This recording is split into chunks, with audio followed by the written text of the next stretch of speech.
जय हिंद साथियों। आज की इस वीडियो में मैं आप लोगों को छात्रावास अधीक्षक से संबंधित कुछ महत्वपूर्ण प्रश्न बताने जा रहा हूं। तो चलो देखते हैं प्रश्नों को। कौन सा शब्द कमल का पर्यायवाची शब्द नहीं है? एक है नलील है, राजीव है, उत्पल है और रसाल दिया हुआ है। तो यहाँ पे आंसर आ जाएगा रसाल, क्योंकि रसाल बस एकमात्र ऐसा यहाँ पे शब्द है जो कमल का पर्यायवाची शब्द नहीं है। दूसरा देखो, यहाँ पे आँख लगना मुहावरे का सही अर्थ है।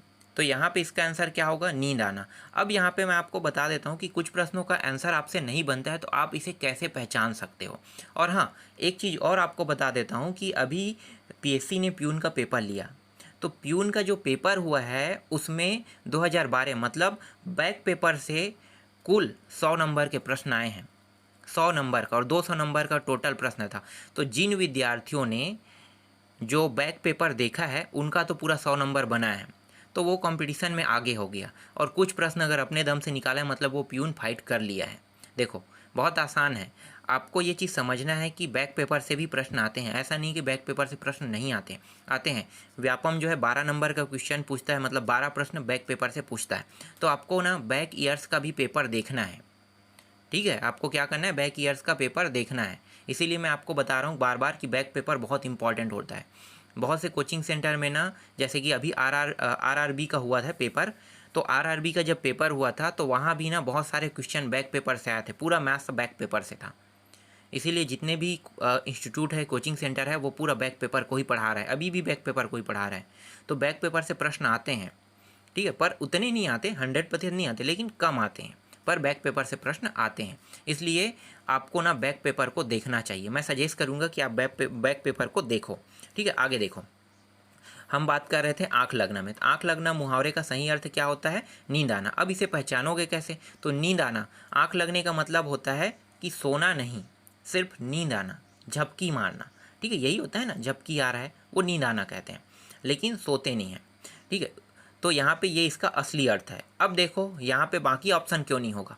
तो आसक्त होना। आसक्त होना का मतलब क्या होता है भाई? आसक्त होना मतलब कुछ नहीं कर सकना। इसका मतलब ये तो नहीं होता है ना कि आंख लग रहा है, नहीं होता। ठीक है, कुछ नहीं कर सकना, ये समझो इसका अर्थ। गहरी निद्रा में सोना मतलब क्या है? आप सो रहे हो, लेकिन आंख लगने का मतलब सोना नहीं है, सिर्फ नींद आना है, वही होगा ना। सोना नहीं है, तो यहाँ पे निद्रा में सो रहा है, मतलब ये आंख लगने का अर्थ नहीं होगा। आंखों का चिपक जाना, भाई कोई ग्लू के माध्यम से चिपक गया, तो इसका मतलब ये तो नहीं है कि आंख लग गया। ठीक है, समझ में आ गया ना? तो ये भी ऑप्शन नहीं होगा। जो पढ़ेगा वह पास होगा, कौन सा वाक्य है? इसमें आंसर आप क्या लोगे? तो पहले चारों ऑप्शन को देखते हैं, इसी से आपको पता चल जाएगा। ठीक है, यहाँ पे जो पढ़ेगा वो पास होगा, कौन सा ऑप्शन होगा? देखो यहाँ पे यहाँ पे लिखा है निश्चयात्मक वाक्य लिखा है। तो इसका अर्थ क्या होता है, हम इसका अर्थ पहले जानेंगे। देखो, निश्चय मतलब होता है कि फिक्स है, कि वही होगा ही होगा, मतलब मैं जो बोल रहा हूँ वो होगा। मतलब कैसे? तुम पास होगे कह रहा हूँ, मतलब पास होगा, ये होता है निश्चय। तो यहाँ पे ऐसा शब्द तो नहीं लिखा है जो पढ़ेगा वो पास होगा कह रहा है, मतलब यहाँ पे संदेह टाइप से कर दिया है। ठीक है, संदेह टाइप से है, तो इसलिए यहाँ पे निश्चयात्मक वाक्य नहीं होगा। दूसरा है संदेह सूचक वाक्य। अब संदेह सूचक वाक्य क्या होगा? संदेह सूचक का मतलब होता है शायद वो पास होगा। तो मतलब यहाँ पे शायद कह रहा है, ये संदेह है। ठीक है, संदेह मतलब शायद शब्द का यूज होना संदेह कहला रहा है। तो ऐसे शब्द का उपयोग होता तो मैं इसका आंसर इसे ले सकता था, लेकिन ये भी इसका आंसर नहीं होगा। अब आगे देखो, संकेत सूचक वाक्य है। संकेत सूचक वाक्य होगा कि नहीं, चेक करते हैं। जो पढ़ेगा वह पास होगा, तो भाई पढ़ने वाला ही व्यक्ति पास होगा। इसका अर्थ ये है कि ये संकेत दे रहा है कि तुम पढ़ोगे तभी पास होगे, तो संकेत वाचक ही ये इसका आंसर होगा। आगे देखो, शुद्ध वर्तनी का चयन कीजिए कह रहा है। तो वर्तनी वाले जो टॉपिक है ना, यहाँ से प्रश्न कई बार आए हैं। ठीक है, ये प्रश्न कई बार आया है, उज्ज्वल कई बार आया है, लेकिन हर एक व्यक्ति यहाँ पे या तो ए को ऑप्शन लेता है या तो बी को लेता है, कभी भी सी को कोई नहीं लेता है। बहुत कम व्यक्ति सी को लेता है। सी को वही व्यक्ति इसका आंसर लेता है जो इसे रट सकता है, मतलब जिसे याद है। तो मैं आपको बता दूं कि उज्ज्वल जो है हम लोग लिखते तो ज़रूर है कि जो ए में ऑप्शन है ना उज्ज्वल, उसको ज़रूर हम लिखते हैं उज्ज्वल, लेकिन रियल जो उज्ज्वल है वो ए नहीं है, सी है। क्या है? सी। उज्ज्वल की स्पेलिंग आपको देख लेना चाहिए। ठीक है, उ आधा ज, फिर ज, फिर दोनों आधा ज जो है आधा रहेगा, फिर व और ला। तो ये इसका ओरिजिनल शब्द है। ठीक है, वर्तनी का। इसके बाद देखो नीचे वाला प्रश्न क्या है? चाय। चाय किस भाषा का शब्द है, तो चाय का अर्थ होता है चीनी से संबंधित, तो चीनी आपको लेना है। पवित्र में प्रयुक्त संधि का नाम बताइए, तो अयादी संधि होता है। संधि वाला टॉपिक अभी भी चल रहा है, ठीक है, आगे मैं कंटिन्यू नहीं किया हूँ, पर संधि वाले टॉपिक को अगर आप देखोगे तो वहाँ से भी आपका एक प्रश्न बन जाएगा। लेकिन आपको जानना है कि कौन सा संधि, गुण, यड़, वृद्धि, अयादी, ये सब होता क्या है। जब तक जानोगे नहीं तब तक के संधि नहीं बनेगा, ठीक है। तो अयादी संधि है। फिर यहाँ पे देखो नेक्स्ट क्या है, जातिवाचक संज्ञा बताइए। जातिवाचक संज्ञा कैसे पहचानोगे। श्याम क्या जाति है, नहीं, श्याम एक नाम है, तो ये तो नामवाचक हो गया ना। श्याम जो है नाम है तो नामवाचक है, इसलिए ये जाति नहीं हो सकता, ये आंसर नहीं होगा।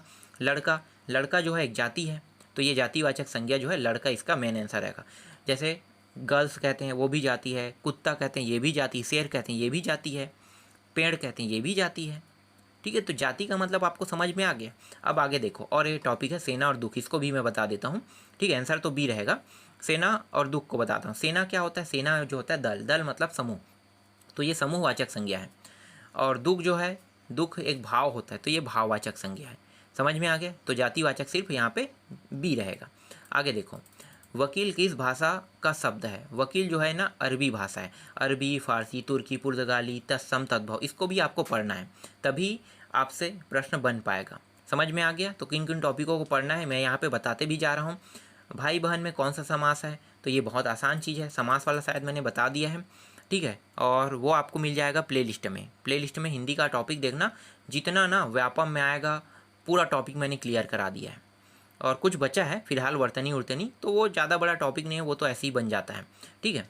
देखो यहाँ पे क्या कहा है, भाई बहन, तो दोनों जो शब्द है वो प्रधान है। प्रधान जो रहता है वो सिर्फ द्वंद्व में रहता है।